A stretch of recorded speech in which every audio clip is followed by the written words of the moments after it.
कहते हैं रिश्तों के बिना जिंदगी बेमतलब है, पर फिर भी हम सब की जिंदगी को उलझा देते हैं रिश्ते। पर एक सवाल मन में आता है कि रिश्ते हमें उलझा देते हैं या हम रिश्तों को उलझा देते हैं। पहेली जैसा लगता है ना ये, लेकिन सच है। जहां रिश्ते हैं वहां प्यार है, वहीं गलतफहमियां हैं, मोह है, एक दूसरे की जरूरत है। लेकिन कभी कभी ये जरूरत इतनी हावी हो जाती है कि इंसान इन रिश्तों को इस्तेमाल करने लगता है, और जब ऐसा होता है तब अक्सर किसी जुर्म के होने की आशंका जन्म लेती है। कौन थी ये मां जो अपनी जान देने पर तुली थी, जिसे लगता था कि उसी की वजह से उसके बच्चे की जान गई है? क्या वाकई उसने अपने बच्चे की जान ली थी या फिर कहानी कुछ और ही थी?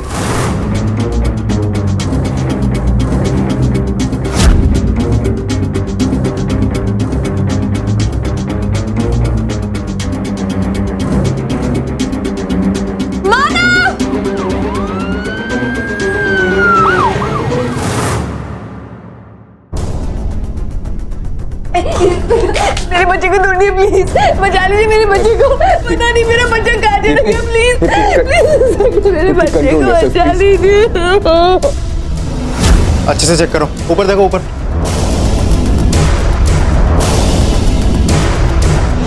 अच्छा ये बताइए कि आपके बच्चे ने पहना क्या हुआ? व्हाइट और ऑरेंज कलर का जंपसूट पहना था। मैंने पहना था उसे क्योंकि मेहंदी नहीं आई थी ना। बेबी अच्छे से सो जाना। हाँ दीप्ति, हाँ चलो ना, देर हो रही है। हाँ बस हो गया बेबी, मम्मा पापा बस बाजू में। हाँ तुम चुपचाप अच्छे से सो जाना। दीप्ति चलो, सो गया वो। हाँ बस आ रही, बस हो गया।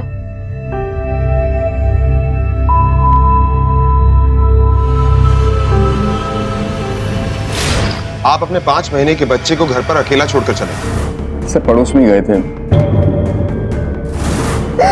और एक सीसीटीवी कैमरा तो था ही बच्चे पे नजर रखने के लिए। एक्चुअली हमारे नेबर ने हमें डिनर पर इनवाइट किया था, उनकी मैरिज एनिवर्सरी।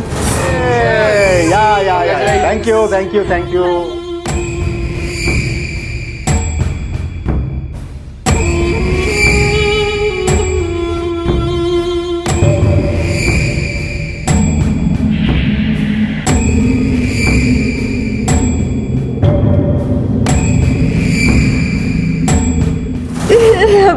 हमें हमारे बच्चे को छोड़कर जाना ही नहीं चाहिए था। I never wanted to go। मानो मैंने सिर्फ इसलिए हाँ कहा था क्योंकि सुमन रुकने के लिए तैयार हो गई थी। अब सुमन रुक नहीं रही है तो हम अपने ध्रुव को अकेला छोड़कर तो नहीं जा सकते ना। पास में तो जा रहे हैं दीप्ति, कौन सा दिल्ली जा रहे हैं हम? मुझे कुछ नहीं पता। उनकी एनिवर्सरी के लिए हम अपने ध्रुव को अकेला छोड़ दे? नहीं यार, अब मुझे गिल्टी फील मत करवाओ यार। मैं भी बाप हूँ, फिक्र है मुझे उसकी। और समझती क्यों नहीं हो यार? टर्न बाय टर्न आके देखते रहेंगे हम। हमारे पास मोबाइल है, मोबाइल पे देख सकते हैं कैसा है वो। और बेडरूम में कैमरा क्यों लगवाया हमने, बताओ?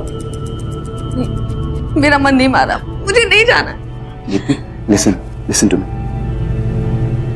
तुम्हारा बाहर जाना बहुत ज्यादा जरूरी है। मैं चाहता हूँ कुछ समय तुम ध्रुव से अलग बिताओ।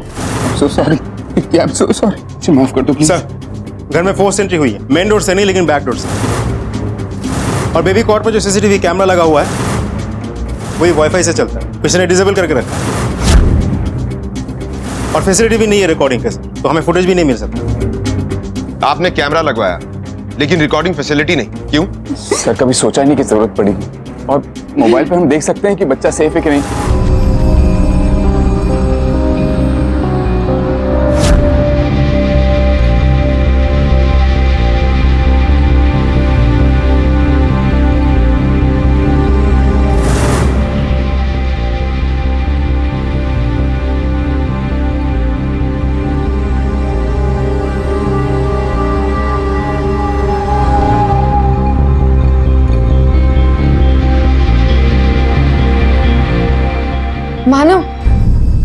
मानो अब तुम्हारा टर्न है, जाके देख के आओ ना प्लीज। कहीं नहीं जा रहे, स्मोक करने जा रहे। मानो डोंट बी एंग्शियस, रिलैक्स।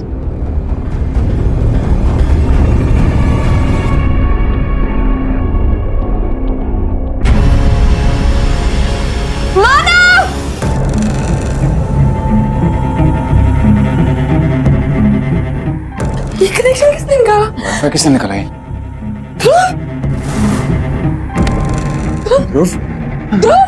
सब कुछ अच्छी तरह से प्लान था, किसी को पता था कि अगर वाईफाई डिसेबल कर दो तो कैमरा अपने आप ऑफ हो जाएगा।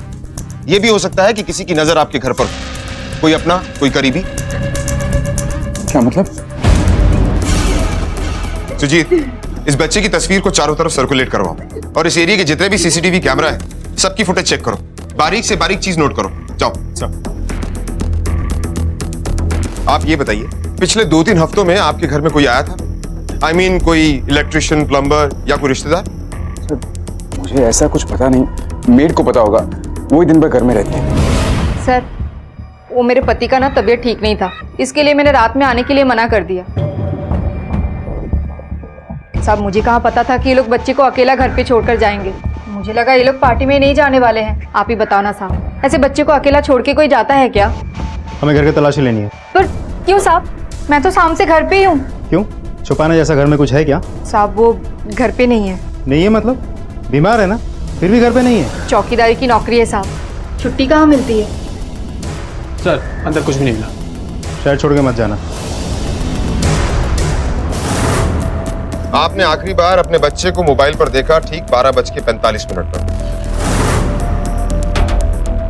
और आप अपनी पड़ोसन आयशा के साथ उसकी बालकनी में ठीक 1:15 पर गए।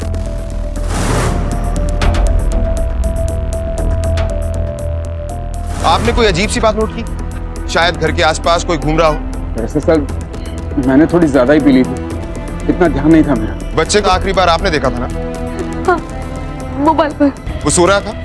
देखिए, ठीक से याद कीजिए, सो रहा था या? हाँ, वो सोया हुआ था, मैंने ठीक से देखा था। रात को 12 बजे मैंने उसे दूध पिलाया, वो रो रहा था। चुप! जब देखो तब तंग करते रहता है मुझे। चुप! वहाँ पर तेरे पापा उस आयशा के साथ, और तू यहाँ पर मेरे तंग कर रहा है। चुप! एकदम चुप! यहाँ सुनाया था मैंने उसे। सर, ये मेडिसिन मिला और ये संभालो अपने।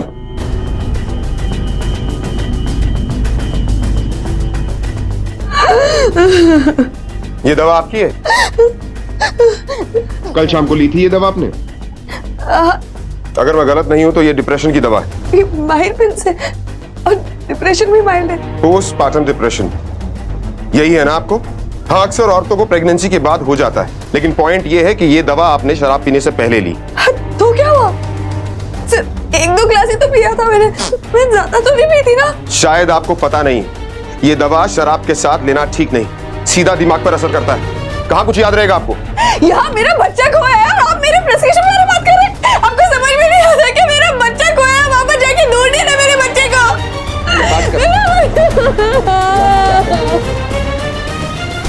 हाँ, वो डिनर पे आए थे, हमने ही उन्हें इनवाइट किया था, लेकिन हमें भी अजीब लग रहा था कि वो अपना बच्चा घर ही छोड़कर आ गए। इनफैक्ट हमने भी पूछा नहीं। दरअसल हम दोनों को बच्चे अच्छे नहीं लगते। मानव ने हमें बताया कि वो आपके साथ स्मोकिंग के लिए बाहर गया, लगभग ठीक उसी समय जब बच्चा गायब हो। हाँ, एक्चुअली विनोद स्मोक नहीं करते। मुझे रात को प्यास लगी, मेरी नींद खुल गई। मैं जब पानी लेकर आ रहा था तो मैंने खिड़की से देखा कि पिछले रास्ते से एक गाड़ी आ रही थी। मुझे अजीब सा लगा। आपको ऐसा क्यों लगा? कोई बगैर हेडलाइट के रात में कार चलाता? देखिए, हो सकता है किसी ने फिरौती के लिए आपके बच्चे को उठाया। सर, हम लोग इतने अमीर नहीं हैं, बिजनेस भी ठीक ठाक ही चल रहा है। हाँ, दीप्ति के पेरेंट्स अमीर हैं सर। मामा, मेरी मामा को तो इन्फॉर्म किया ही नहीं। मामा, मामा, ये सब कैसे हुआ बेटा? दरअसल हम पड़ोस में गए थे। एक मिनट, दीप्ति बता रही है ना?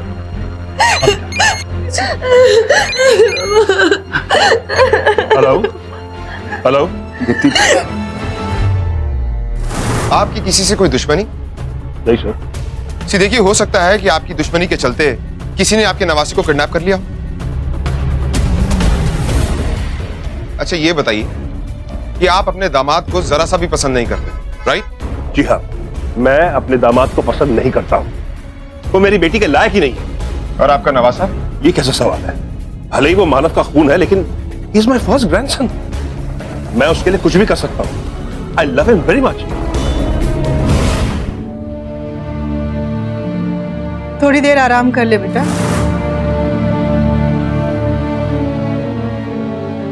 6 बज गए माँ, पता नहीं मेरा बच्चा कैसा।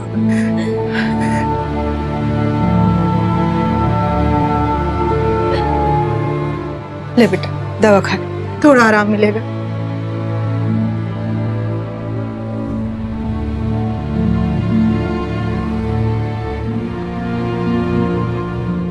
दीप्ति, मैं आती हूँ।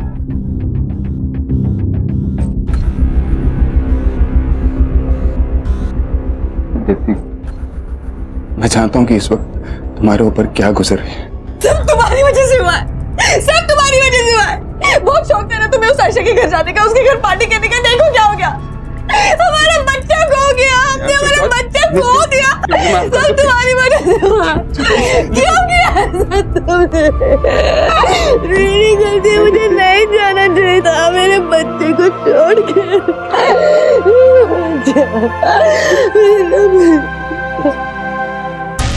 देखिए, मैं सिर्फ इतना बता सकती हूँ कि वो पेशेंट पोस्टमार्टम डिप्रेशन का शिकार है। माइल्ड नहीं, एक्यूट। किस हद तक? वो कभी भी वायलेंट हो जाता है। थैंक्स। आप एक बात बताइए, हाँ जी। क्या कोई पेशेंट जानबूझ के पोस्टमार्टम डिप्रेशन का नाटक कर सकता है? देखिए सर, दुनिया में कोई भी ऐसा डॉक्टर नहीं है जो ये बता सके कि पेशेंट फेक ड्रामा कर रहा है या फिर उसे एक्चुअल प्रॉब्लम है। हम जो भी ट्रीटमेंट करते हैं वो रिपोर्ट के आधार पर ही करते हैं। Okay, thank you. पिछले 3-4 महीने से सर वो टेंशन में थे, लोन भी अरेंज कर रहे थे।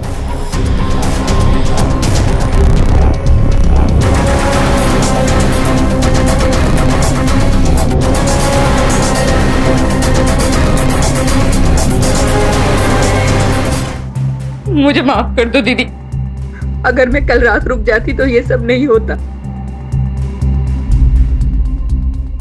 ज्यादा बकबक मत कर, जाकर अंदर काम कर। जी।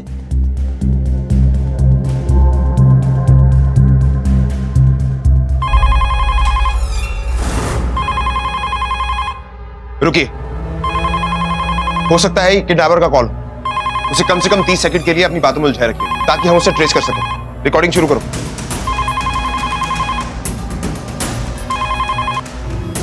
हेलो हेलो हेलो, कौन? हेलो,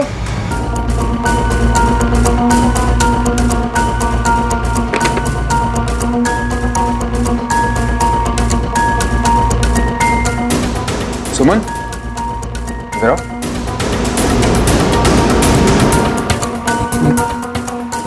ये जंपर तो वही है जो ध्रुव ने पहना था। मिस्टर मानव, कहीं ऐसा तो नहीं कि आप दोनों मिलकर हमें गुमराह कर रहे हैं? शायद 12 बजे जब मैं घर आई थी तब मैंने बदल दिया हो। मुझे आजकल कुछ ठीक से याद ही नहीं रहता। पता नहीं मैंने उससे क्या पहना था, मुझे कुछ याद ही नहीं आ रहा। माना, देखिए प्लीज आप अपने दिमाग पर जोर डालिए, प्लीज याद कीजिए। हो सकता है कोई ड्रेस मिसिंग हो।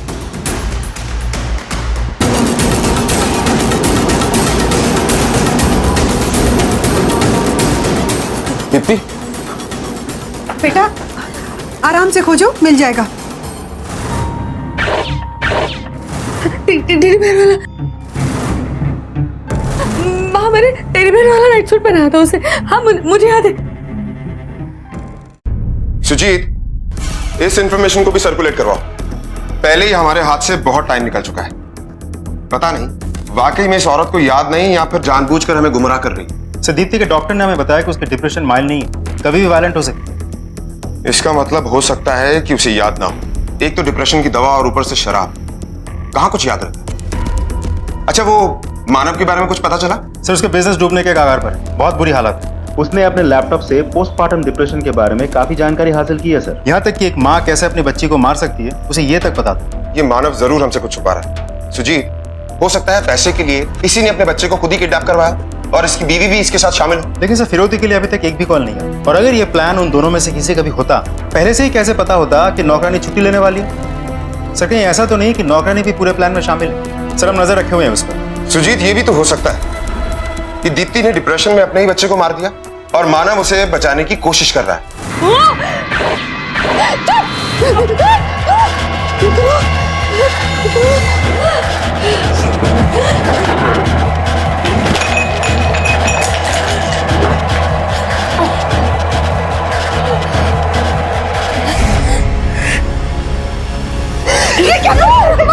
जाने दो माँ, मुझे मारने दो माँ, मैंने अपने बच्चे को मारा माँ, मैंने कुछ नहीं किया। तू अपने आप को ब्लम मत कर बेटा। मैंने कुछ नहीं किया। मेरी बात सुन, तू अपने बच्चे के साथ कुछ ऐसा कर ही नहीं सकती।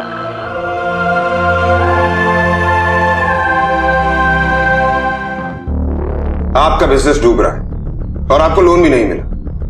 कहीं ऐसा तो नहीं कि पैसे के लिए आपने अपने ही बच्चे को किडनैप कर लिया? कैसी बातें कर रहे हैं सर आप? मेरा बच्चा गायब हुआ है और आप मुझे पे इल्जाम लगा रहे हैं। आप नहीं तो आपकी वाइफ, क्या वो ऐसा कर सकती हैं? जी नहीं, कभी भी नहीं। पोस्टमार्टम डिप्रेशन, काफी रिसर्च की है आपने इस पर। हमें आपके लैपटॉप से पता चला। आप ये अच्छी तरह से जानते हैं कि ऐसे सीवियर डिप्रेशन में आपकी वाइफ किसी भी हद तक जा सकती है, सुसाइड कमिट कर सकती है, यहां तक कि अपने बच्चे की जान ले सकती है। सर आप बात को कहां से कहां ले जा रहे हैं? अगर मेरी वाइफ डिप्रेस्ड है तो क्या ये नेचुरल नहीं है कि मैं उसके बारे में जानने की कोशिश करूंगा, कुछ समझने की कोशिश करूंगा? और मुझे पूरी तरीके से पता है कि उसका डिप्रेशन वायलेंस की हद तक नहीं पहुंचा है। लेकिन आपने हमसे कुछ छुपाया है। उस रात आप अपनी पड़ोसन आशा के साथ थे, ये आपने छिपाया हमसे, लेकिन उसने हमें बता दिया। मुझे भी ठीक से याद नहीं है, लेकिन हाँ बस इतना याद है कि मानव सादा पास आने लगे तो मैंने उन्हें धक्का दे दिया। झूठ बोल रही है सर वो। पहल उसने की थी, मैंने तो उसे रोका था। क्या कर रही हो यार? मेरी वाइफ अंदर है, तुम्हारा हस्बैंड अंदर है। गोड़ू है। ये बात उस रात क्यों नहीं बताई आपने? कैसे बताता सर बीवी के सामने? एक तो मैं पहले से इतने नशे में था, मुझे यकीन नहीं हो रहा कि आयशा ने इतना बड़ा झूठ बोला कैसे। वो तो हम पता कर ही लेंगे कि कौन सत्यवादी। कहीं ऐसा तो नहीं कि तुमने ये सारी प्लानिंग आयशा के साथ मिलकर की हो? सर आप कुछ भी बोले जा रहे हैं। बहुत प्यार करता हूं मैं दीप्ति और अपने बच्चे से, उनकी जगह कोई नहीं ले सकता है। और फ्लर्ट आयशा कर रही थी, मैं नहीं। आप मानव को अंदर बुलाइए ना प्लीज। आप टेंशन मत लीजिए, वो यहीं पे। अच्छा आप हमें एक बात बताइए, जिस पड़ोसी के घर पे आप पार्टी में गई थी उसके साथ आपका रिश्ता कैसा है? आपके पति का अफेयर चल रहा था आयशा के साथ? ऐसा कुछ नहीं है, ऐसा सच में कुछ नहीं है।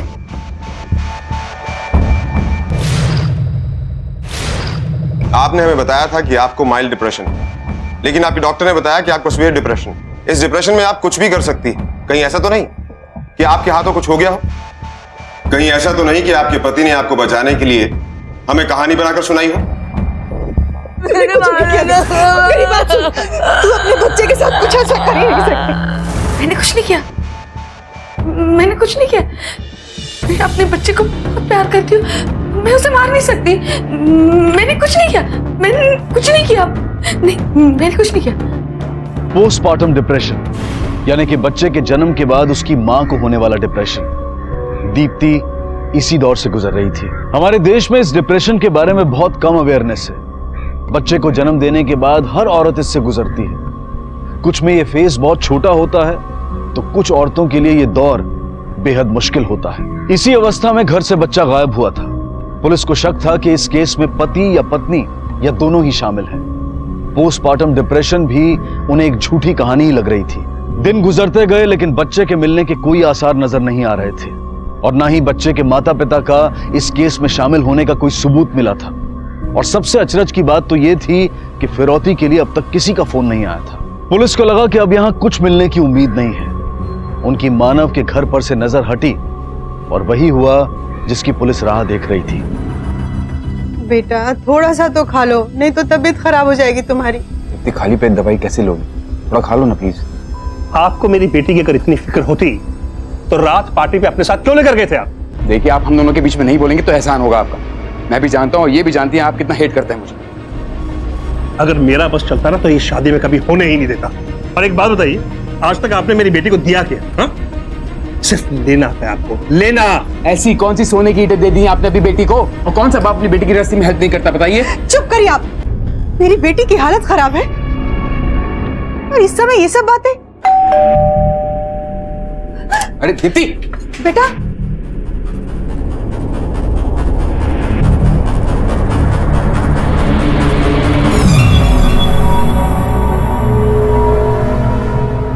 बच्चे को अगर जिंदा चाहते हो तो मानो। पुलिस को खबर मत करना और 3 करोड़ रुपए लेकर तैयार रखना। कब और कहाँ देना है जल्दी बताऊंगा। हमें पुलिस को इन्फॉर्म कर देना चाहिए। नहीं पापा, नहीं, हम पुलिस को नहीं बताएंगे। अगर पुलिस को पता चलेगा तो मेरे बच्चे को मार देंगे। नहीं, हम पुलिस को नहीं बताएंगे। अब आप प्लीज पैसों का इंतजाम कीजिए ना प्लीज पापा। हाँ बेटा, पैसों के बारे में बिल्कुल फिक्र मत, तुम मुझ पर छोड़ दो।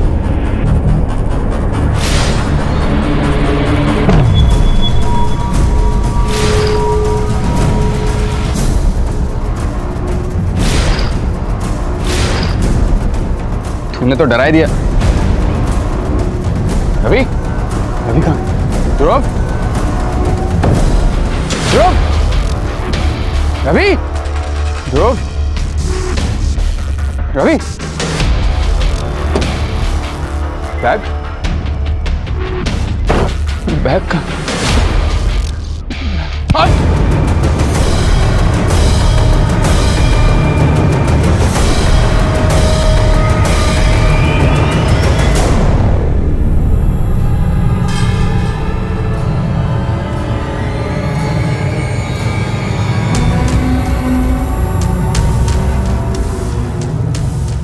क्या कर दिया मैंने?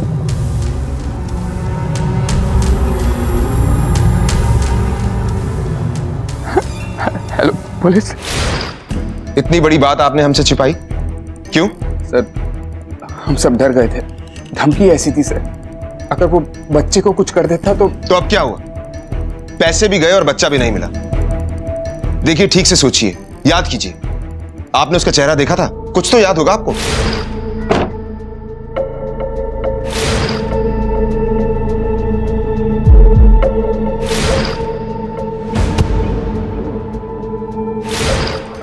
कुछ याद नहीं सर।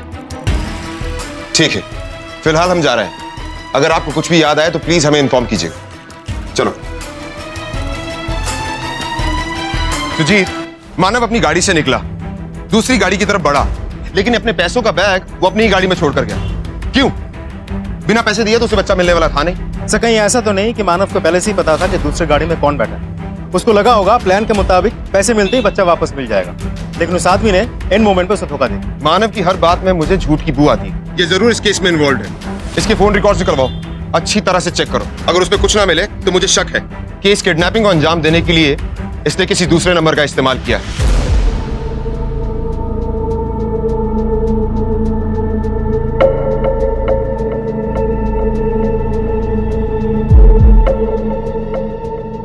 रवि फोन उठा। रवि,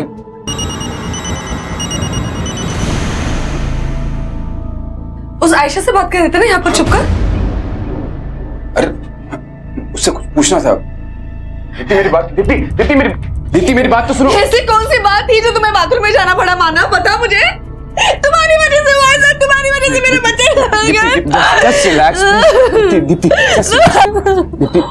मेरी बात सुनो प्लीज। अच्छा तुम चाहती हो ना कि मैं उससे कभी बात नहीं करूँ? मैं उससे कभी बात नहीं करूँगा, हाँ? और ये फोन भी फेंक दूंगा, हाँ? ध्रुव की जितनी चिंता तुम्हें है उतनी मुझे भी। बच्चा है वो मेरा। अच्छा सुनो, अब दीप्ति तुम्हें आराम की जरूरत है, प्लीज जस्ट रिलैक्स, हाँ? हम जस्ट रिलैक्स, हम ध्रुव को ढूंढ लेंगे। बॉडी पलटो। सर बस ये वॉलेट है।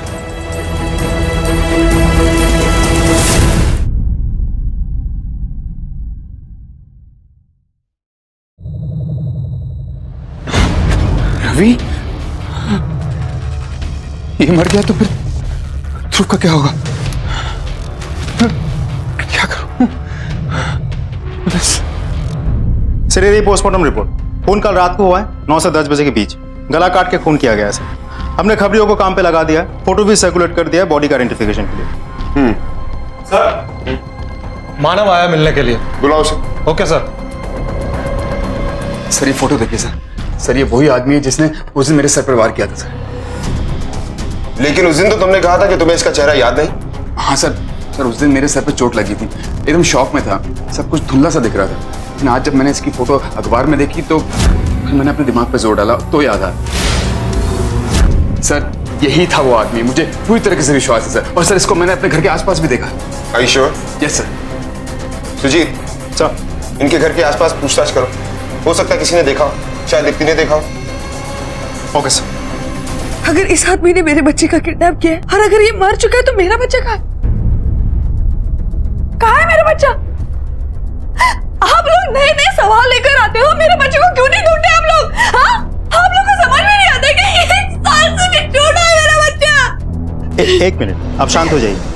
हम आपके ही बच्चे को ढूंढ रहे हैं, इसीलिए हमें आपकी मदद चाहिए। अगर आपने इस आदमी को कहीं देखा है, कुछ बता सकते हैं, आप पहचान लें तो हम जल्द से जल्द इस तक पहुंच पाएंगे। So please cooperate. जरा सोचिए, घर के आसपास हो, दूर कहीं हो, या इस आदमी ने आपका पीछा किया हो। मैंने देखा ऐसे, पर कहा घर के आसपास ही देखा होगा ना, याद करने की कोशिश करो। घर के आसपास नहीं देखा मैंने, पर कहीं तो देखा है मैंने इसे। सर, मानव के पड़ोसियों ने तो नहीं देखा था उस आदमी को, लेकिन उसकी पत्नी ने देखा था। कहाँ देखा था? ये उसी आदमी। सर, ये पति पत्नी मिलके में गोल गोल घुमा तो नहीं रहे। मुझे तो लगता है अखबार में कोई न्यूज पढ़ी होगी, एक फोटो देख ली और अपनी कहानी जोड़ दी। पत्नी नहीं, पति। ये मानव हमें गोल गोल घुमा रहा है। मुझे नहीं लगता कि दीप्ति इस केस में इन्वॉल्व है। डायरेक्टली तो बिल्कुल भी नहीं। सर, उस लाश को एक आदमी ने पहचान लिया, रवि कुमार नाम। रवि कुमार, देखते हैं।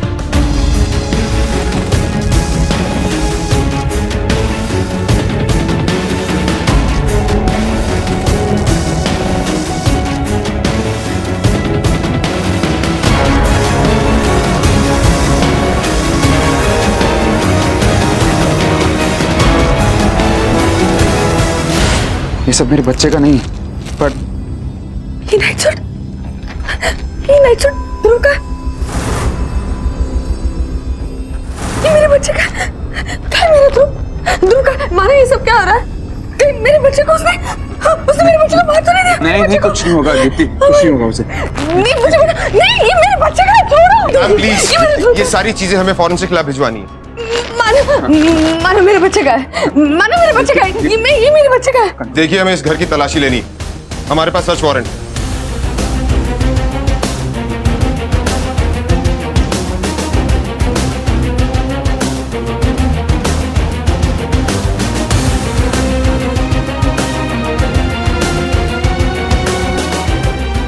सर, अंदर कुछ नहीं मिला।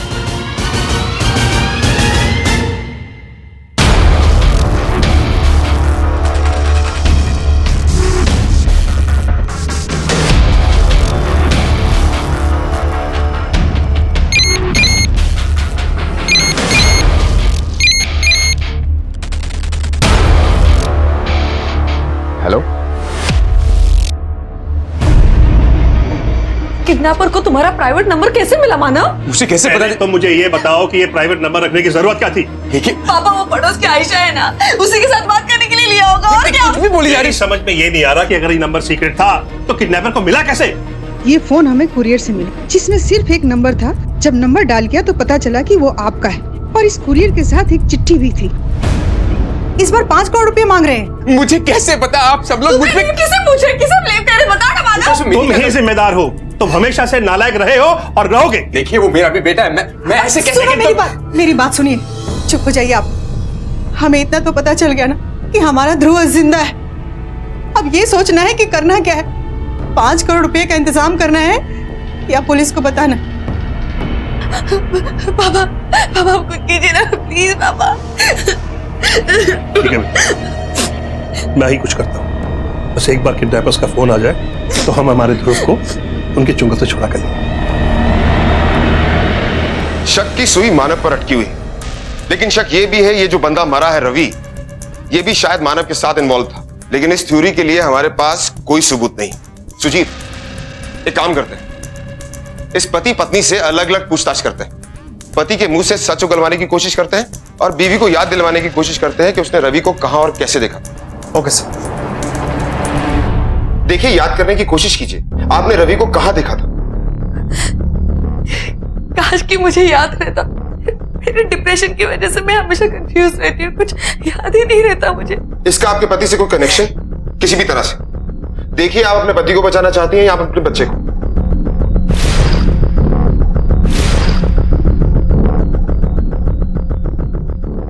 मैं जानती हूँ कि मेरे पति काफिर है। मैं जानती हूँ कि वो मुझसे प्यार नहीं करते। मेरे प्रेगनेंसी के बाद हमें दूरी आ गई थी और मेरी डिलीवरी के बाद मेरी डिप्रेशन की वजह से हम और दूर हो गए थे। इसलिए वो आयशा के पास जाने लगे, उसे चुप चुप कर फोन करने लगे। मैं जानती हूँ कि अब वो मुझसे प्यार नहीं करते, लेकिन ध्रुव में उनकी जान अटकी है। वो ध्रुव का कुछ नहीं होने देंगे। मेरा आयशा के साथ कोई अफेयर नहीं है। मैं अपनी बीवी दीप्ति और बच्चे ध्रुव को बहुत प्यार करता हूं। और जिस बच्चे से तुम इतना प्यार करते थे, अपने दोस्त रवि के साथ मिलकर उसका ही किडनैपिंग करवाया।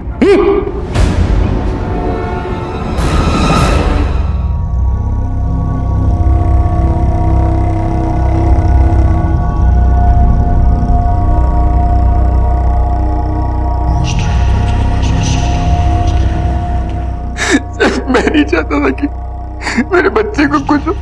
मुझे सिर्फ पैसा चाहिए था, सिर्फ पैसा। सर आप टेंशन में लग रहे बहुत। अरे आदमी जितना बड़ा उतनी बड़ी टेंशन। यार अभी बहुत बुरा हाल है बिजनेस का यार। क्रेडिट पे कुछ मिल ही नहीं रहा है। इतना बकाया है कि 1 महीने की सैलरी देना मुश्किल हो रहा है। ऐसे ही चलता रहा ना तो यार बिजनेस बेचना पड़ सकता है मुझे। लाखों का नुकसान होगा, समझ रहा है? समझ रहा हूँ यार। क्या करूं यार, कब तक मुंह छुपाता रहूं? अगर ये बिजनेस बंद हो गया ना तो मेरा ससुर है ना तमाशा देखेगा मेरा। लेकिन वो तो काफी मालदार है, उसे क्या कमी? नहीं यार, उसने पहले ही बहुत कुछ दे रखा उसने मुझे। घर उसका है, बिजनेस उसका है, और कुछ नहीं देगा मुझे। देख, अगर नहीं देता तो छीन ले। मेरे पास एक आइडिया है, अगर तुझ में हिम्मत है तो बताऊं। तेरा एक बच्चा है ना?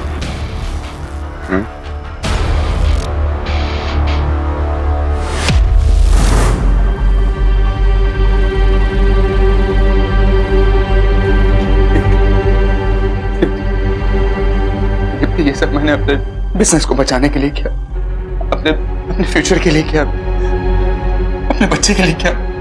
तय तो यह था कि ध्रुव को खरोच तक नहीं आएगी, लेकिन तुम इस हद तक गिरोगे मैंने कभी नहीं सोचा था। पापा सही थे तुम्हारे बारे में। मुझे तुम्हारी शक्ल भी नहीं देखनी, पता है तुम्हें? ऐसा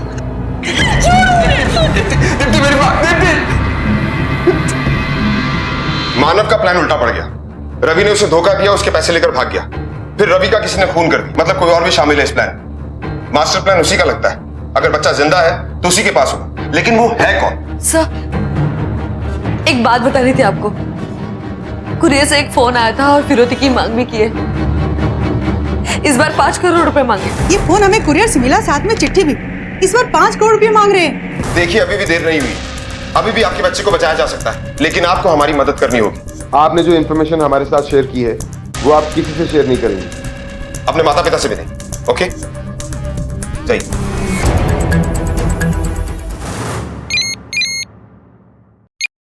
हेलो, रुपए तैयार हैं? सर, मैंने हर जगह पूछताछ की है, किसी ने उस कुरियर वाले को नहीं देखा। ये रहे फोन रिकॉर्ड्स।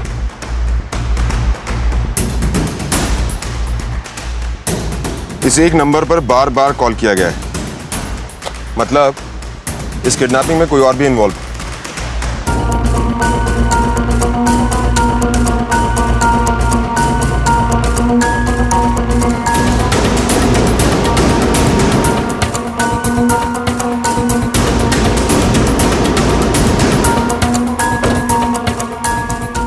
सुजीत, पीछा करो।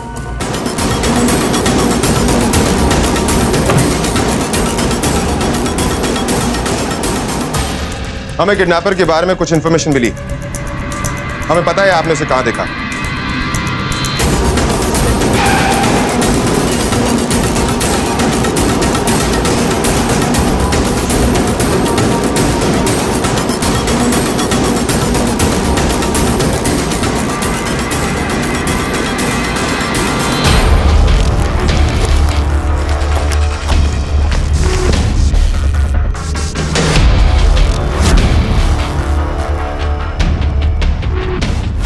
हम जान चुके हैं कि रवि कुमार कौन है। क्या हुआ? रवि का नाम सुनते ही आपके चेहरे का रंग क्यों उड़ गया?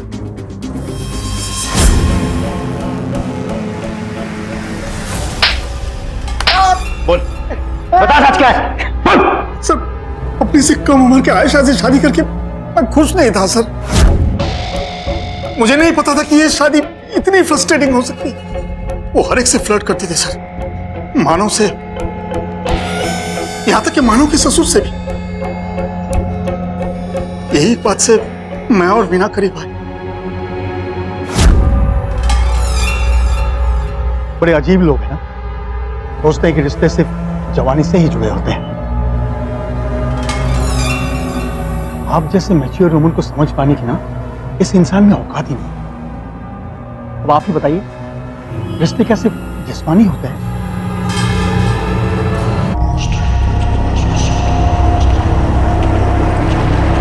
आप इस सब में शामिल है ना?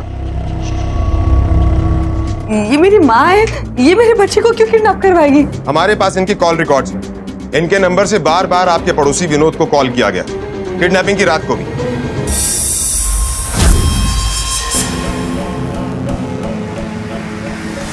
क्या आपने ऐसा माँ? मेरा बच्चा कहाँ है? मेरा बच्चा कहाँ है माँ? ध्रुव, ध्रुव, ध्रुव, ध्रुव।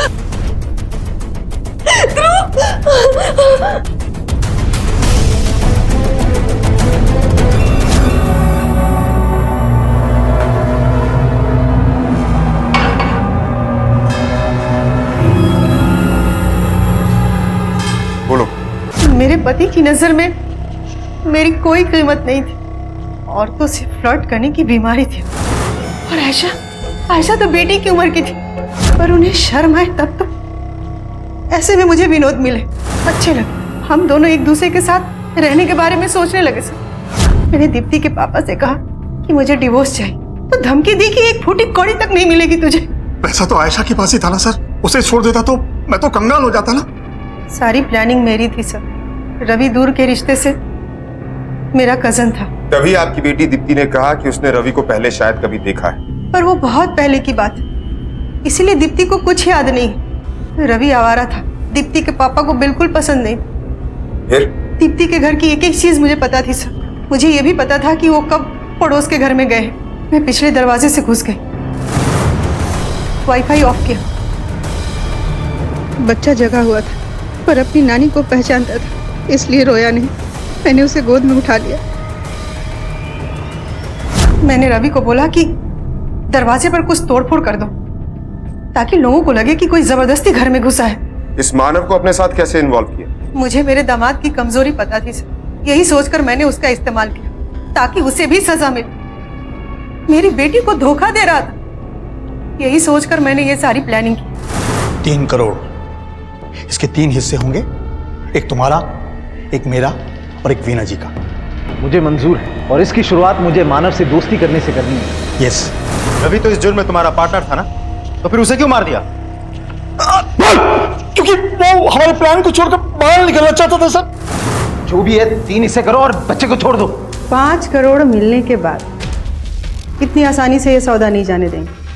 बहुत पैसा है आनंद के पास। जितना मिला उतना काफी है। तुम ऐसे बीच में प्लान छोड़कर नहीं भाग सकते। प्लान इतना ही था। तुम्हें पूरा प्लान बताया ही नहीं था। तुम्हें फोन करना ही होगा। आप मुझसे इस तरह से जबरदस्ती नहीं कर सकते। मैं पुलिस के पास चला जाऊंगा। मर्डर तो हमारे प्लान में था ही नहीं सर, इसीलिए रवि। और सर, मैं अपने नवासे को कोई तकलीफ नहीं देना चाहती थी, और ना दी मैंने। मुझे तो बस अपने पति और दामाद को सबक सिखाना था, और पति से पैसे लेकर अपनी नई जिंदगी शुरू करनी थी सर। तुम्हारी नई जिंदगी जरूर शुरू होगी, लेकिन जेल।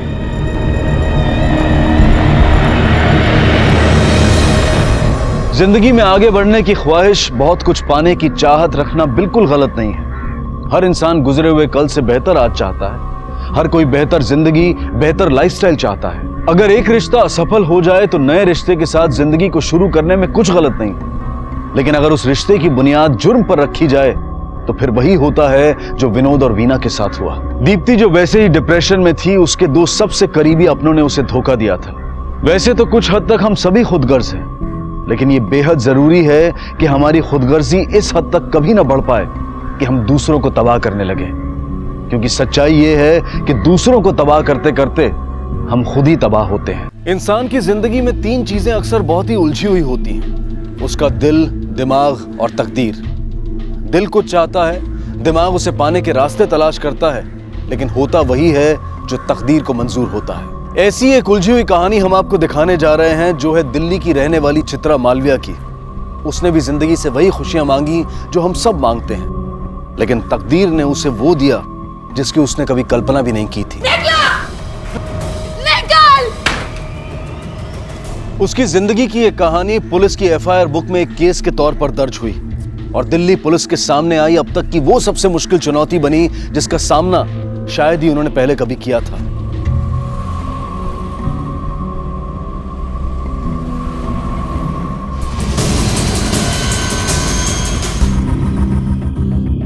चित्रा, अब हम तो तुम्हारे साथ हैं और अपना मुन्ना भी।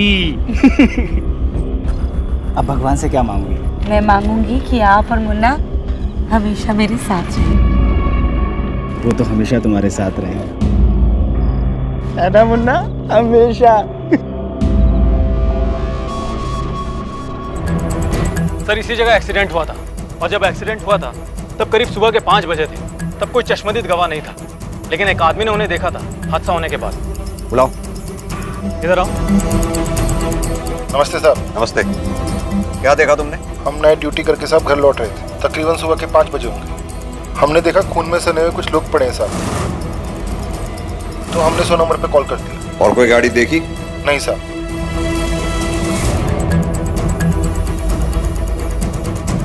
या तो ये लोग मंदिर जा रहे थे या मंदिर से आ रहे थे। जी सर। और एक बात, जैसा सब दिख रहा है ऐसा लगता है जैसे गाड़ी इस डायरेक्शन से आई होगी। यहाँ से आने के बाद गाड़ी ने इन लोगों को यहाँ टक्कर मारी।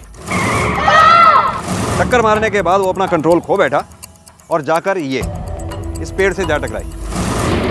सर, तेजी से ब्रेक मारने की वजह से यहाँ पे गाड़ी के टायर के निशान भी मौजूद है। हिल की साइज और पेड़ पर जिस हाइट पर ये मार्क आया है, उसे देखते ऐसे लगता है कि बड़ी कार रही होगी। अगर पेड़ पे इतना गहरा निशान लगा है तो जरूर गाड़ी पे भी डेंट पड़ा होगा। ये हिट एंड रन का मामला है या प्लान मर्डर, ये हमें विक्टिम ही बताएगा। एक काम करो, आसपास के गैरेजेस में जाओ और उनसे कहो अगर कोई एक्सीडेंटल गाड़ी आती है तो फौरन हमें इन्फॉर्म करें। Okay sir.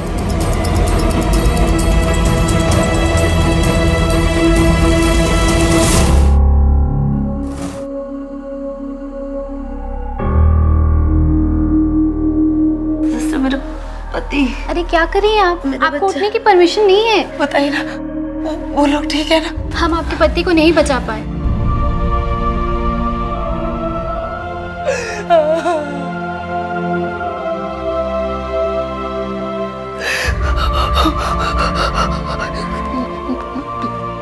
मुन्ना, मुन्ना कहाँ है? मुन्ना से मिलना है।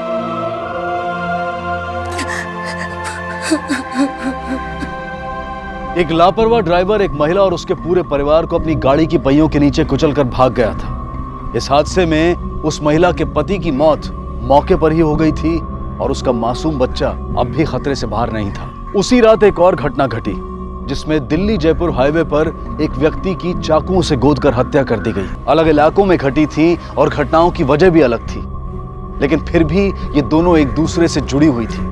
बहुत गहरा और करीबी रिश्ता था इनमें, जो आगे चलकर सामने आने वाला था।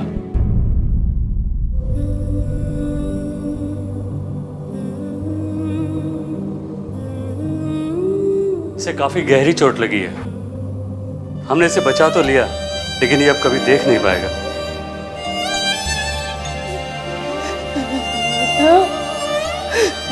मुन्ना, मुन्ना, मुन्ना, ए मुन्ना।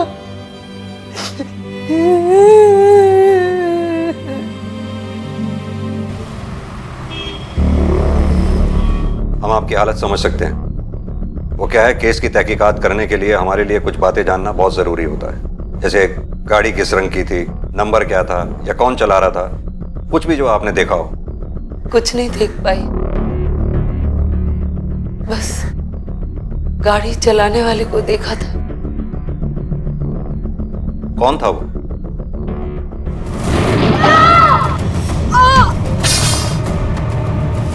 डॉक्टर पारिक। हमारे मोहल्ले के पास उसका दवाखाना है, द्वारका, सेक्टर नंबर 23।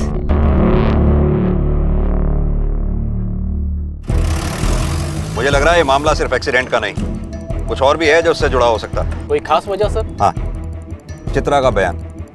उसने कार का रजिस्ट्रेशन नंबर नहीं देखा, बात समझ में आती है, ऐसा हो सकता है, लेकिन सड़क पर गिरे होने के बावजूद इतनी बुरी कंडीशन में और वो भी अंधेरे में उसका ड्राइवर को देख लेना और पहचान लेना, बात समझ में नहीं आती। लेकिन सर वो झूठ क्यों बोलेगी?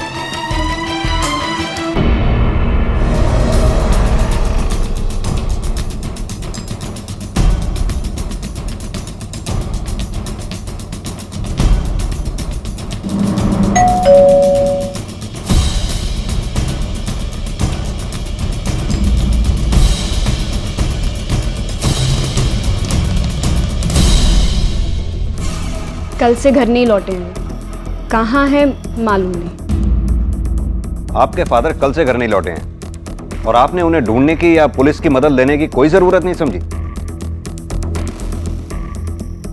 आपके फादर एक हिट एंड रन केस में सस्पेक्ट हैं। बेहतर होगा अगर कुछ जानती हैं तो वो बता दें। सर मैंने बोला ना आपको, हमें कुछ नहीं मालूम है कहाँ गए वो। मैडम आपके हाथ में चोट कैसे लगी? ये सीढ़ियों से नीचे गिर गई थी। आपकी मदर कुछ बोलती नहीं है क्या? जी नहीं सर, वो हमेशा से कम ही बोलती। डॉक्टर साहब की गाड़ी कहाँ है? वो अपने साथ लेके गए। कौन सी गाड़ी है उनके पास? ब्लैक कार है। गाड़ी का नंबर है DL1C BP 7377। लगता है इस डॉक्टर के परिवार वालों को डॉक्टर की कोई खास चिंता नहीं। हाँ सर, काफी अजीब बिहेवियर है माँ बेटी का। सर ये भी तो हो सकता है कि चित्रा और उसकी फैमिली को उड़ाने के बाद डॉक्टर साहब डर के फरार हो गए हो। एक काम करो, इस डॉक्टर की गाड़ी ढूंढवाओ और मोबाइल की लास्ट लोकेशन भी पता करो। Okay sir. सर डॉक्टर और उनकी कार क्लिनिक पर भी नहीं है। उनका कंपाउंडर बता रहा था 22 में शाम को 6 बजे डॉक्टर क्लिनिक से निकले थे कुछ पेशेंट्स को देखने के लिए, तब से वो लौटे नहीं। सर डॉक्टर पारिक के कॉल लोकेशन के हिसाब से वो 22 मई को शाम को 7 से 8:30 बजे के बीच गुरुग्राम में थे। वहाँ पर उन्होंने किसी पेशेंट को विजिट किया था। फिर उसके बाद अपने घर द्वारका जाने के बजाय वो दिल्ली जयपुर हाईवे की तरफ चले गए। उनके फ़ोन की लास्ट लोकेशन भी इसी हाईवे की है। 22 मई को शाम 9 बजे से उनका फ़ोन स्विच ऑफ है, जो अब तक ऑन नहीं हुआ है।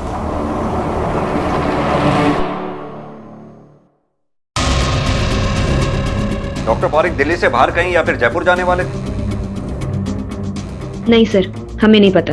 मैडम हमें आपके हस्बैंड के एक हिट एंड रन केस में तलाश है और हमें ये बात भी अच्छी तरह से पता है कि वो घटना होने के करीब 8 घंटे पहले से खुद से लापता है। We need your cooperation. वो जिंदा है या मर गए?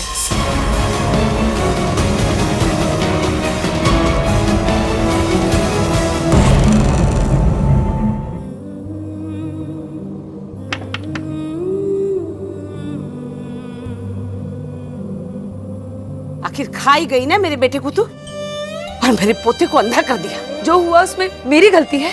नहीं, गलती तो मेरी है जो अपने बेटे की जिद के आगे झुककर तुझे इस घर में लाने दिया उसे। लेकिन अब ना मेरा बेटा है और न मेरी मजबूरी। अब तेरे लिए इस घर में कोई जगह नहीं है। निकल जा घर से, चल निकल जा। माँ जी क्या बोल रही? एक मिनट माँ जी, माँ जी। कहने से होने वाली मैं। साहब इंसान नहीं, लोग उन्हें मसीहा मानते हैं। गरीबों का तो पूरा इलाज मुफ्त में क्या करते हैं, वो कभी किसी से एक पैसा नहीं लिया। उनके ऐसा बढ़िया आदमी बहुत मुश्किल से मिलता है इस जमाने में। कि लोगों का ये कहना है कि वो बहुत अच्छे इंसान थे। अगर इतने ही अच्छे आदमी थे तो अपनी गाड़ी के नीचे आए उन लोगों को हॉस्पिटल में दाखिल कराते, ऐसे सड़क पर मरने के लिए छोड़कर भागते नहीं। लेकिन इस डॉक्टर पारिक की फैमिली का भी कुछ समझ में नहीं आ रहा है। लगभग 40 घंटे हो गए उन्हें गायब हुए। ना तो उनकी पत्नी को कुछ फर्क पड़ रहा है, ना ही उनकी बेटी को। सर इसी हाईवे पर 1 किलोमीटर चलने के बाद रोड से थोड़ा अंदर जाकर डॉक्टर साहब का फ़ोन स्विच ऑफ हुआ था।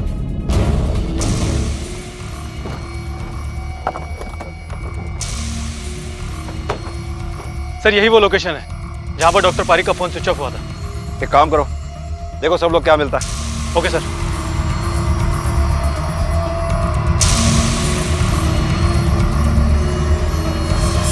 सर यहाँ पर एक लाश है, देखिए।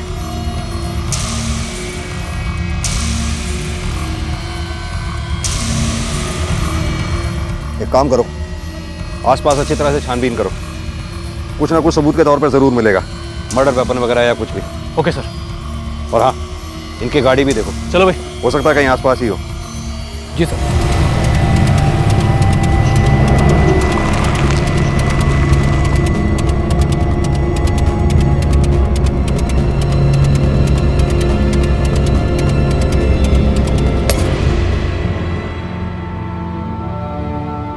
हाँ पंडित जी।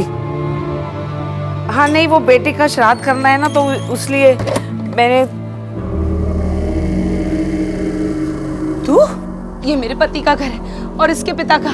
आप हमें यहाँ से नहीं निकाल सकती। और निकाल दिया तो क्या करोगी? हाँ, मुझे भी ऐसे ही मार दोगी जैसे रमेश को मार दिया?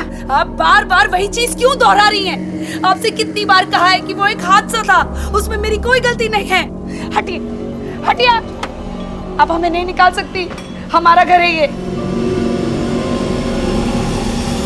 सर, पोस्टमार्टम रिपोर्ट के हिसाब से इनकी मौत 22 मई को रात को 11 बजे के करीब हुई है। यानी क्लिनिक से निकलने वाली रात में? Yes sir.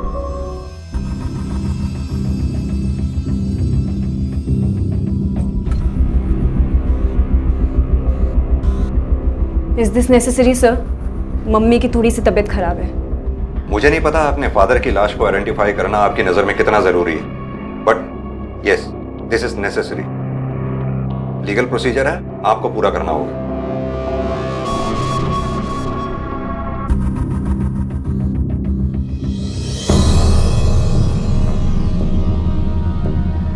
जी हाँ सर, यही है डॉक्टर मनोज पारेख।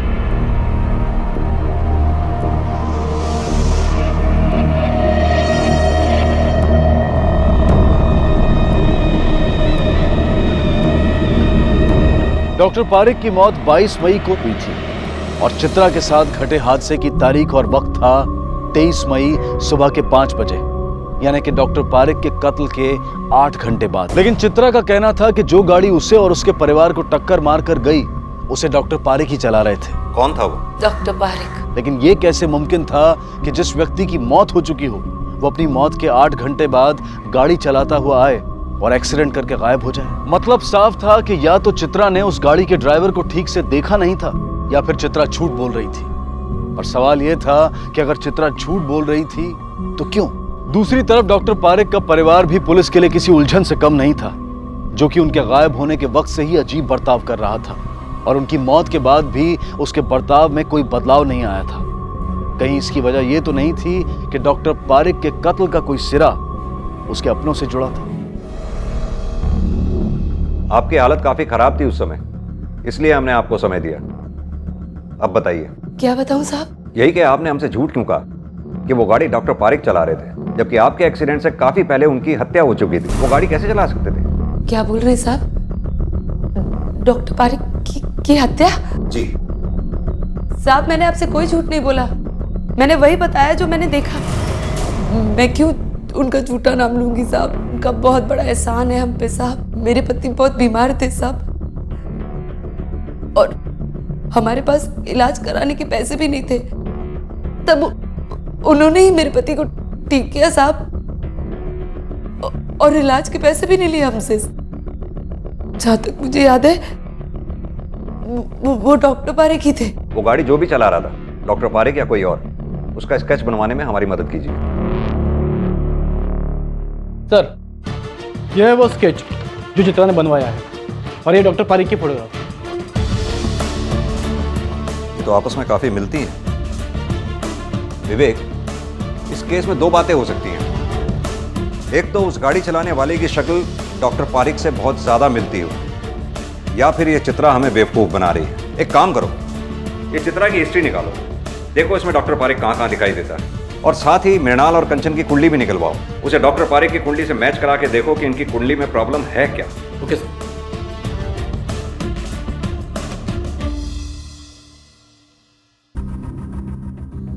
वो उनका अंतिम संस्कार करवाना होगा। हिलो मत, लग जाएगा। अच्छे से होना चाहिए सब कुछ, कोई कमी नहीं रहनी चाहिए। जो भी है आखिर है तो। मैंने कहा ना, हाथ मत हिलाओ, लग जाएगी आपको। मैं जानती हूँ तू ये सब क्यों कह रही है, पर अब तो वो इस दुनिया में भी नहीं है। मॉम, मुझे उनके बारे में कोई बात नहीं करनी है। वो भले ही आपके लिए और दुनिया वालों के लिए मर गए हों, लेकिन मेरे लिए वो अभी भी जिंदा हैं। मर के भी मेरा पीछा नहीं छोड़ेंगे वो।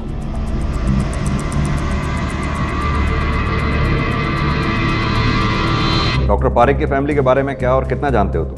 सर 2 लोग और हैं उनकी फैमिली में, एक उनकी बेटी, एक उनकी वाइफ, बस इतना ही जानता हूँ। डॉक्टर साहब अपनी फैमिली के बारे में ज़्यादा बात नहीं किया करते थे और ना ही वो लोग कभी यहाँ आते थे। कब से काम कर रहे हो डॉक्टर साहब के यहाँ? सर करीब 10 सालों से। तो तुम्हारे कहने का मतलब है पिछले 10 सालों से डॉक्टर साहब की फैमिली का कोई भी मेंबर क्लिनिक में नहीं आया? सर दरअसल उनकी वाइफ भी पहले डॉक्टर थी। डॉक्टर थी?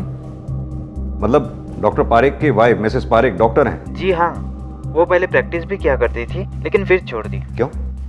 सर ये नहीं पता, लेकिन उनका खुद का भी कोई ट्रीटमेंट चल रहा है बहुत सालों से। सर लोग तो ये भी कहते हैं कि वो थोड़ी सी हिली हुई है, शायद इस वजह से प्रैक्टिस छोड़ दी हो। और उनकी बेटी? सर जहाँ तक मुझे पता है वो हिसाब से डॉक्टर साहब और उनकी बेटी के बीच में ज़्यादा नहीं बनती थी। पिछले 1 साल से उनकी बेटी अलग ही रहती थी। वो मैडम से मिलने रोज आती थी घर, लेकिन डॉक्टर साहब उनके सामने भी आ जाए तब भी वो उनसे बात नहीं करती थी।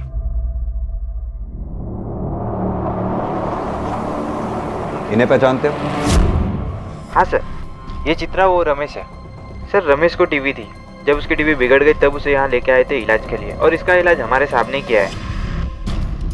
ये मेरे पति का घर है, मुझे यहाँ से कोई नहीं निकाल सकता, समझे? एक कदम भी आगे बढ़ाए ना तो मैं खुद का गला रेत दूंगी, और मैं ना कभी फिर पूरी जिंदगी तुम लोग पुलिस स्टेशन के चक्कर काटते फिरना।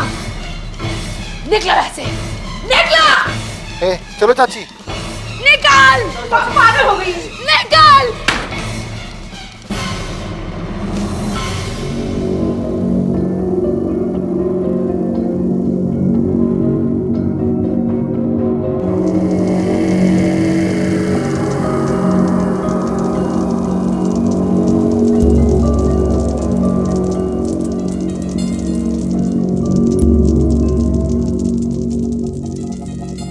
एक बात पूछूं?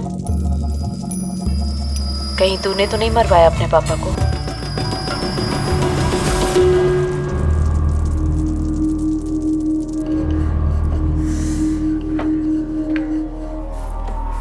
अरे अब जब यहाँ रहने ही लगी है तो अपने लिए रोटियां बना रही है ना, मेरे लिए भी 2 रोटी बना देना। मैंने कहा मना किया है माँ जी, आप ही हमेशा। अभी देती हूँ खाना आपको, आप बस मुन्ना पर नजर रखिए, कहीं गिरकर चोट ना लगा ले।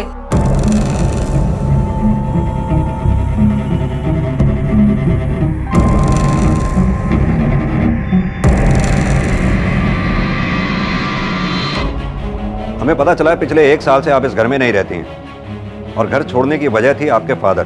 बनती नहीं थी आपकी आपस में, वो खास वजह? दुनिया में हर एक की आपस में बने ऐसा जरूरी तो नहीं है ना। हर एक में और बाप बेटी के रिश्ते में फर्क होता है मिस कंचन। मेरी और उनकी थिंकिंग मैच नहीं होती थी। और आप मिसेस पारिक, किस चीज का इलाज चल रहा है आपका? डिप्रेशन का? अपने डॉक्टर का नाम बता सकती हैं आप? डॉक्टर सुषमा सक्सेना।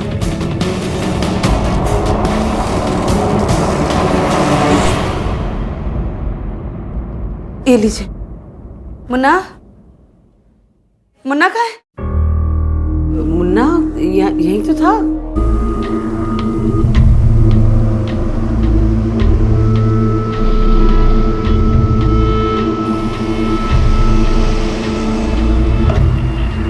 मुन्ना!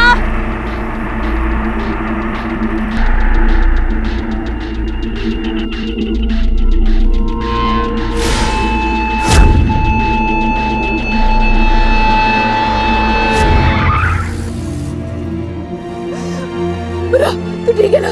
तू ठीक है ना? तुझे कुछ हुआ नहीं ना? मना किया था ना तुझे बाहर निकलने के लिए, फिर क्यों निकला? हाँ?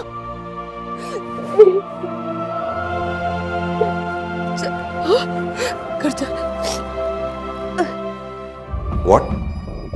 मिसेस पारिक पिछले 8 साल से डिप्रेशन का शिकार हैं? जी हाँ। हमने मिसेस पारिक के लेफ्ट हैंड की कलाई पे पट्टी बंदी देखी थी। पूछने पर उनकी बेटी कंचन ने बताया कि वो सीढ़ियों से गिर गई थी, लेकिन जी नहीं, ऐसा कुछ नहीं हुआ था।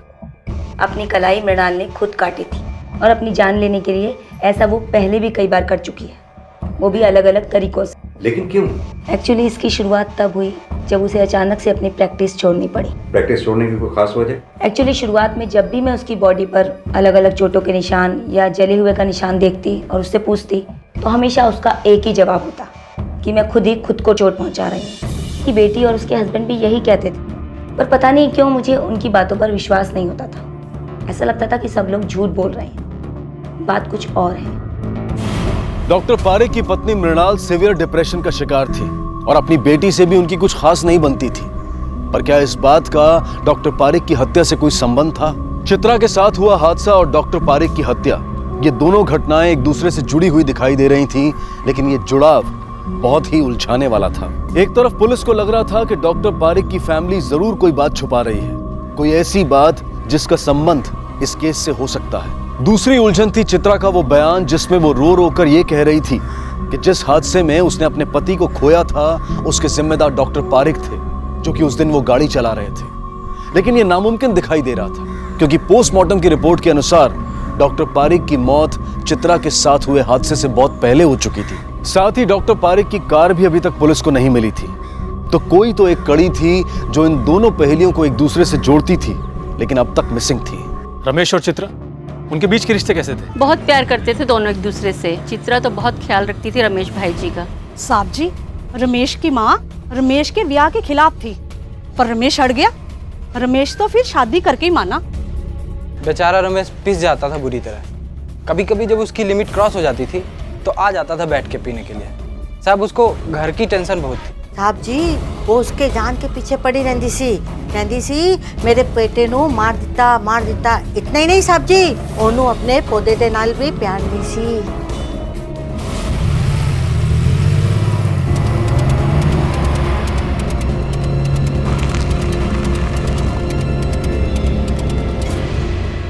खामोश रहकर किसे बचाना चाहती हैं आप?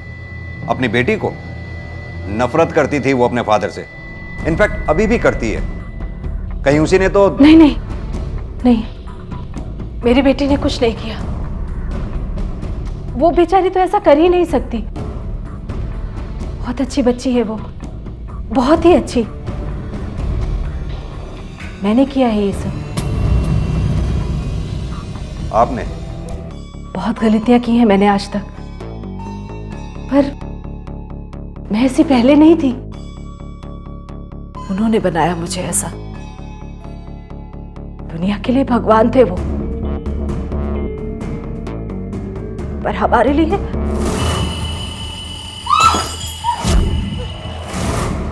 बस यही वो अकेली वजह थी जिसके चलते वो अलग अलग तरीकों से मुझे सजा देते थे किसी भी बात पर। मृणाल, शर्ट हो गया? हाँ। दो।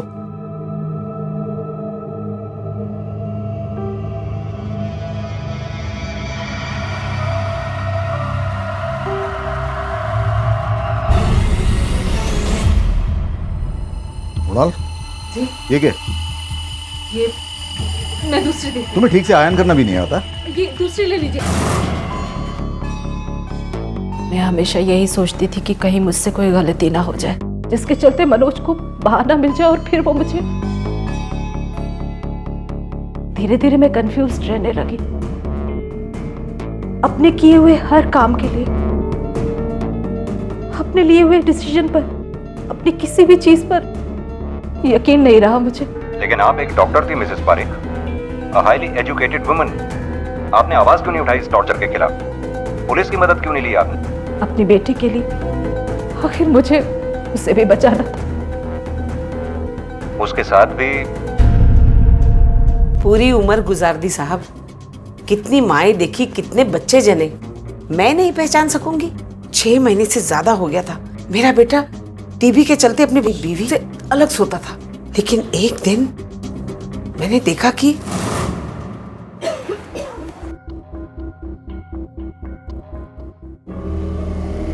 कहाँ मुंह काला कर आ रही हूँ? जैसा आप सोच रही हैं वैसा कुछ भी नहीं। तबीयत खराब है बस मेरी।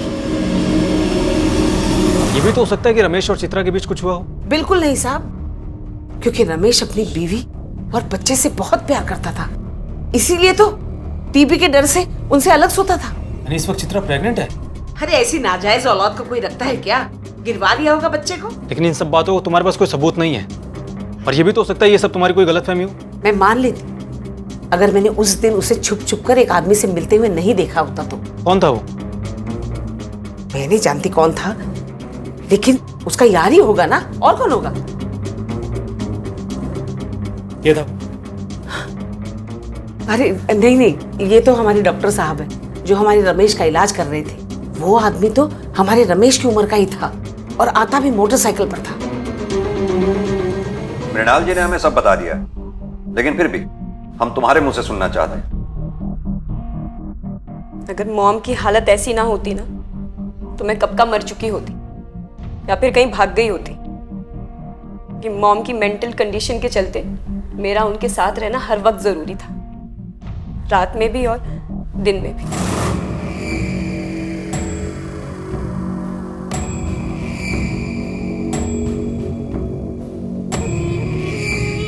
उसी दिन वो घर छोड़ दिया था मैंने।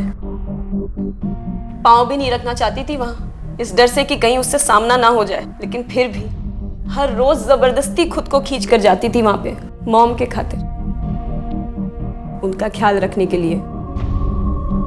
जुर्म के इन दोनों मामलों की जांच में तरक्की हुई थी।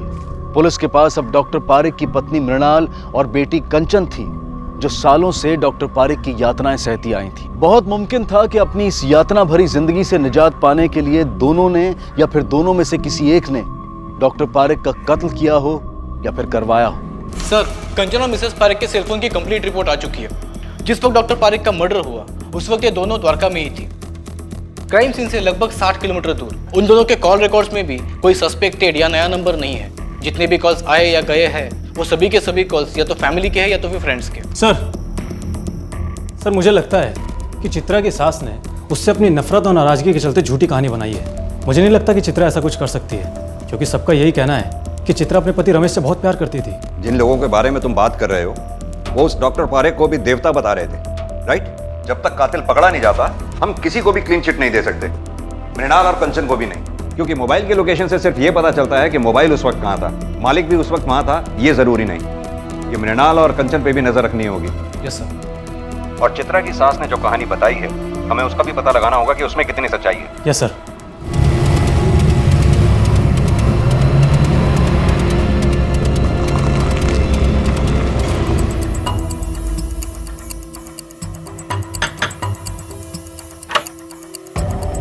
देवराज, हाँ लेके चलो उसे। साहब, चल। मैंने कुछ नहीं किया साहब। चलिए बताओ, चित्रा को कैसे और कितना जानता है? क्लिनिक की नर्स ने हमें सब कुछ बता दिया। मुझे नहीं पता चित्रा और देवराज के बीच में अफेयर था या नहीं, लेकिन नो डाउट काफ़ी क्लोज थे दोनों। वो भी आती थी वहाँ अपने पति का इलाज कराने, बस इसीलिए बातचीत होती थी। अगर आपको लग रहा है कि कुछ ऐसा वैसा था हमारे बीच, तो वैसा कुछ नहीं था। मेरी बीवी भी जानती थी उसे, बातें भी होती थी दोनों में। आप चाहिए तो पूछ सकते हो साहब। इस देवराज के कॉल रिकॉर्ड्स आए कि नहीं अब तक? अभी तक नहीं सर। जल्दी से मंगवाओ। Okay sir. हर चीज के दो पहलू होते हैं, यानी दो सिरे। मुझे लगता है हम सिर्फ एक सिरे पर ध्यान दे रहे हैं, दूसरे सिरे को हमने अभी तक छुआ तक नहीं। किस बारे में बात कर रहे हैं आप सर? डॉक्टर अपने एक पेशेंट को देखने गया था। 8:30 बजे उस पेशेंट के घर से निकलने के बाद डॉक्टर को अपने घर जाना चाहिए था। वो अपने घर जाने की बजाय गया दिल्ली जयपुर हाईवे पर, जहां करीब 11 बजे के करीब उसकी हत्या हो गई। ऐसा क्या हुआ होगा जो उस डॉक्टर को उस पेशेंट के घर से निकलने के बाद अपने घर जाने की बजाय दिल्ली जयपुर हाईवे पर जाना पड़ा हो? हमें इसका पता लगाना होगा। वह तो सर ਜਦੋਂ ਦਾ ਮੇਰਾ ਟ੍ਰੀਟਮੈਂਟ ਇੱਥੇ ਚੱਲ ਰਿਹਾ ਹੈ, ਤਕਰੀਬਨ ਡਾਕਟਰ ਸਾਹਿਬ 10 ਦਿਨ ਬਾਅਦ ਆਉਂਦੇ ਸੀ ਰੂਟੀਨ ਚੈੱਕਅਪ ਵਾਸਤੇ, ਤੇ ਵੈਸੇ ਹੀ ਉਸ ਦਿਨ ਵੀ ਆਏ। ਉਹਨਾਂ ਨੇ ਮੇਰਾ ਚੈੱਕਅਪ ਕੀਤਾ ਤੇ कुछ दवाइयाँ लिखियाँ ते चले गए। उस दिन डॉक्टर साहब के इस दरवाजे से अंदर आने से लेकर बाहर जाने तक के वक्त को फिर से याद कीजिए। अभी आपने जो कुछ भी मुझे बताया, उस दौरान कुछ अलग से नोटिस किया हो आपने? मसलन उन्होंने किसी को फ़ोन किया हो, या किसी का फ़ोन उन्हें आया हो, या वो बहुत खुश नज़र आ रहे हो, या बहुत गुस्से में हो, कुछ भी जो ऐसा नोटिस किया हो आपने? हाँ, वो उस दिन कुछ नाराज लग रहे थे, कुछ बड़बड़ कर रहे सी, किसी को गालियाँ दे रहे सी। मैं उन्होंने पूछा पर उन्होंने कोई जवाब नहीं दिता। हाँ, एक गल होर सर, वो जो इत्थों गए ना, उन्हों का मूड बिल्कुल फ्रैश सीगा। डॉक्टर पारिक की फैमिली के अलावा जितने लोगों से भी हमने बातें की हैं, सबका यही कहना है कि उन्होंने कभी भी डॉक्टर पारिक को ऊंची आवाज में बात करते हुए नहीं सुना। और सर डॉक्टर पारिक के कॉल रिकॉर्ड के हिसाब से डॉक्टर पारिक को उस दौरान कोई कॉल आई या गई भी नहीं थी। एक मिनट, इस पार्किंग वाले से पूछते हैं, हो सकता है इसने कुछ देखा हो। जी सर। आओ। भाई कब से कह रहा हूँ गड्डी जाके उधर लगाना। अरे क्या हो गया? ले भाई ले, लगा दे तू, थोड़ी जल्दी है। अरे हमारे पास कौन सा टाइम है यार, पैसे ले ले ले भाई, पैसे ले। एक मिनट, इसको पहचानते हो? देखा है कभी? साहब जी रोज इतनी गड्डियाँ आती है, इतने बंदे आते हैं, कहाँ किसी की शक्ल याद रहती है। मुझे याद नहीं कौन है ये। ठीक है, ये हैं तुम्हारे और देवराज के बीच हुई बातचीत के कॉल रिकॉर्ड्स।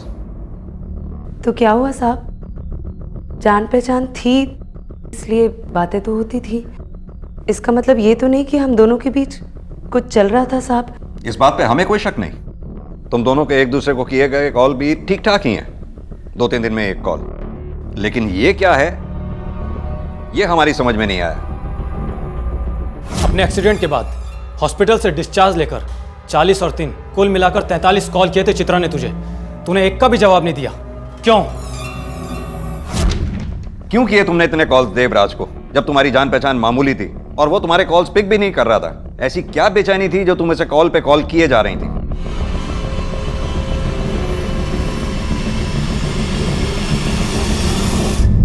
उस पेशेंट के घर के अंदर जाते समय डॉक्टर पारिक गुस्से में था और निकलते वक्त नॉर्मल। हालांकि इससे हमें कुछ हासिल नहीं होता। इधर चित्रा और देवराज हैं जो खामोश हैं, लेकिन उनके पास सॉलिड एलिबाई है कि डॉक्टर पारिक के मर्डर के वक्त वो मौका वारदात से कोसों दूर थे। इसके अलावा दोनों इतने पैसे वाले भी नहीं है सर कि किसी किराए के कातिल को हायर कर सके। इससे भी बड़ा सवाल है मोटिव का। मुझे कोई मोटिव नहीं दिखाई देता उनके पास, बल्कि अपने आपस के रिश्तों को लेकर उनकी खामोशी मुझे कहीं ना कहीं खटक रही है।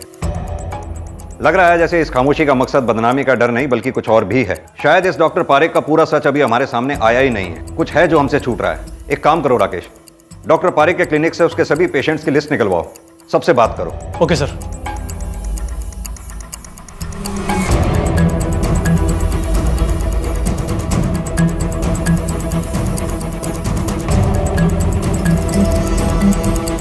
सर इस डॉक्टर पारिक ने तो अपने पास आने वाली किसी भी जवान औरत को नहीं छोड़ा। सभी गरीब तबके के लोग हैं, इसीलिए किसी ने आवाज़ भी नहीं उठाई। और सर इसके अलावा किसी को अपने बच्चे का इलाज करवाना था या किसी को अपनी माँ का, तो सबका वही हाल है। हाँ ये सच है, अपने इलाज के लिए एक भी पैसा बचा नहीं था मेरे पास। डॉक्टर पारिक ने मुझसे इलाज का पैसे ना लेने का वादा किया था, क्योंकि बदले में उसे कुछ और चाहिए था। और कोई रास्ता मेरे पास नहीं बचा था साहब। अगर मैं रमेश का इलाज नहीं करवाती तो वो मर जाते। डॉक्टर पारिक उनका इलाज बिना पैसे लिए करने को तैयार थे और उस दिन उन्होंने मुझे अपने क्लिनिक में बुलाया।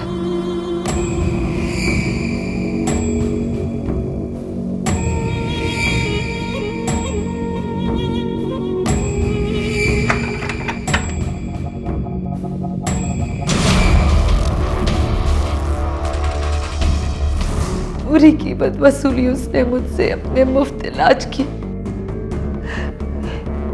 एक बार अबॉर्शन भी करवाना पड़ा मुझे साहब। जब मेरी और चित्रा की दोस्ती हुई तब मुझे पता चला वो पारिक जो फ़ायदा मेरी बीवी की मजबूरी का उठा रहा है वही वो चित्रा के साथ भी कर रहा था। तो हम दोनों ने तय किया कि हम उसे जान से मार डालेंगे, लेकिन मेरी बीवी ने मुझे रोक लिया। देवराज पीछे हट गया। मेरी समझ में नहीं आ रहा था कि मैं क्या करूं, कैसे उस पारिक को सजा दूं। फिर अचानक उस दिन हमारा एक्सीडेंट हो गया। मुझे मौका मिला और मैंने वो इल्जाम उस पारिक पर डाल दिया। कौन था वो? डॉक्टर पारिक। सोचा मार नहीं पाई तो क्या हुआ, पूरी जिंदगी अगर वो जेल के पीछे सड़ेगा तो शांति मिलेगी मेरे मन को। देवराज को यही बताने के लिए मैं उसे लगातार फोन कर रही थी सब। मैंने उसके फ़ोन नहीं उठाया क्योंकि मुझे लग रहा था कि वो वापस डॉक्टर पारिक को मारने की बात करेगी। वो आदमी कौन था जिसने तुम्हारा एक्सीडेंट किया?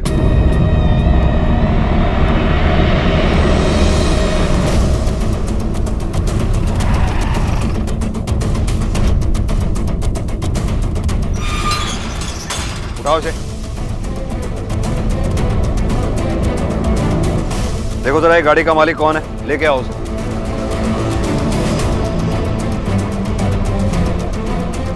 मैंने कुछ नहीं किया सर।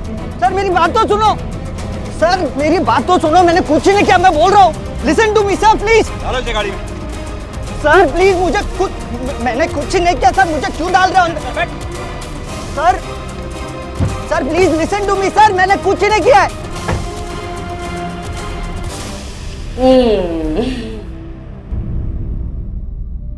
मुझे माफ कर देना बेटा। मेरे बेटे के इलाज के लिए तूने क्या क्या नहीं किया और मैंने कितना गलत किया तेरे साथ। माफ कर देना मुझे।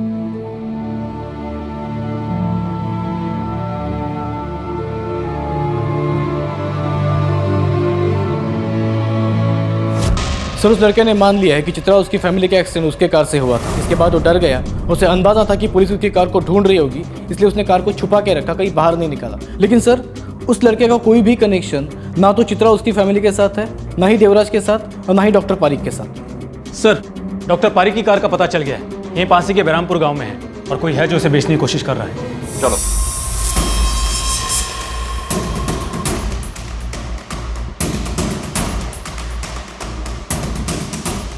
आजा। चल चल चल डालो गाड़ी में, डालो गाड़ी में, गाड़ी में डाल। देख पकड़।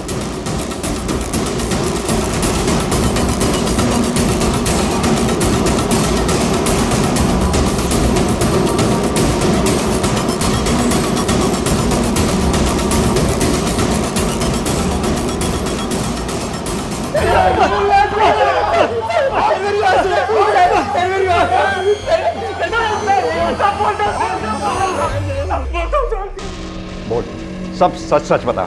साहब उस रात मेरा मूड पहले से ही खराब था।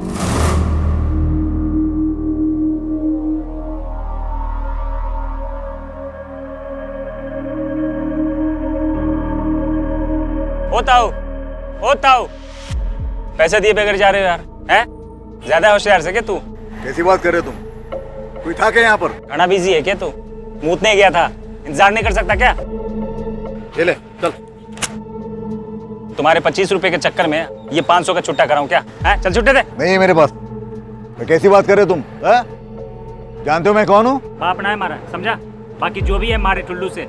चल छुट्टे दे, टाइम नहीं है हमारे पास। नहीं है मेरे पास, लौटते वक्त देता हूँ। ओ ताऊ पैसे दे के जा। 2 कौड़ी के गंवार मेरे कंधे पर हाथ रखता है। बहुत बर्दाश्त कर लिया मैंने। एक पुलिस को फोन करूंगा ना तो पिछवाड़ी की सारी चमड़ी छील देगी पुलिस। और तमीज कहीं।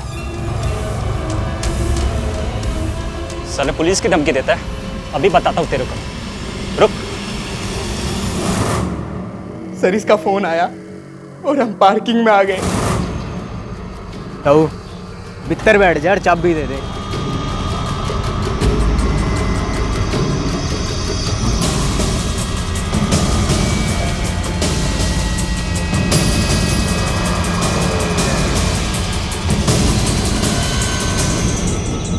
हमारे से पंगे लेगा तू? क्या बोल रहा था? पुलिस को बुलाएगा ना? हैं? जाना है? ये बेचूंगा।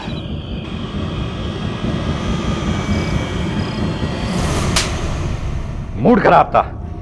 इतनी छोटी सी बात पर एक आदमी की जिंदगी छीन ली तुम लोगों ने। सड़ो जिंदगी पर यहां आप तुम लोग, तब जाके तुम्हें जिंदगी की कीमत पता चलेगी।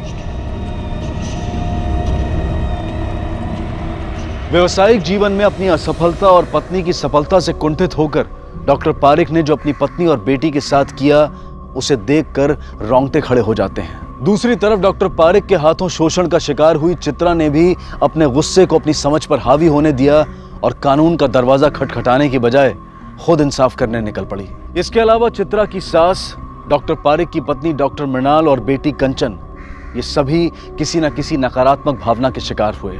अगर चित्रा की सास ने उस पर शक करने की बजाय उसे समझकर उसका साथ दिया होता तो चित्रा ने डॉक्टर पारिक की गंदी नीयत के सामने अपने घुटने टेकने की बजाय जिंदगी से लड़ने और अपने पति को बचाने का कोई दूसरा रास्ता ढूंढा होता। अगर मृणाल ने अपने डर और अपनी बेटी को लेकर अपनी असुरक्षितता को अपने आप पर हावी न होने दिया होता और शुरुआत में ही डॉक्टर पारिक के खिलाफ आवाज उठाई होती तो न सिर्फ अपने आप को और अपनी बेटी को बल्कि उसने उन तमाम मजलूम महिलाओं को भी डॉक्टर पारिक का शिकार होने से बचा लिया होता। इस कहानी से हम सबको ये सीख मिलती है कि हमें अपनी भावनाओं, खासकर नकारात्मक भावनाओं विचारों से सतर्क रहना चाहिए। उनका गुलाम बनने की बजाय अपनी समझदारी से उन्हें काबू में रखना चाहिए। इसी विचार के साथ अब मैं अनूप सोनी आपसे विदा लेता हूं। फिर मुलाकात होगी अगले एपिसोड में एक और चौंका देने वाले केस के साथ। तब तक अपना और अपने परिवार का ख्याल रखें और देखते रहें क्राइम पेट्रोल डायल 100। सबक एक को सीख हम सबको। जय। क्राइम पेट्रोल के और भी दिलचस्प कहानी देखने के लिए हमारे चैनल को सब्सक्राइब करें और बेल आइकॉन दबाना न भूलें।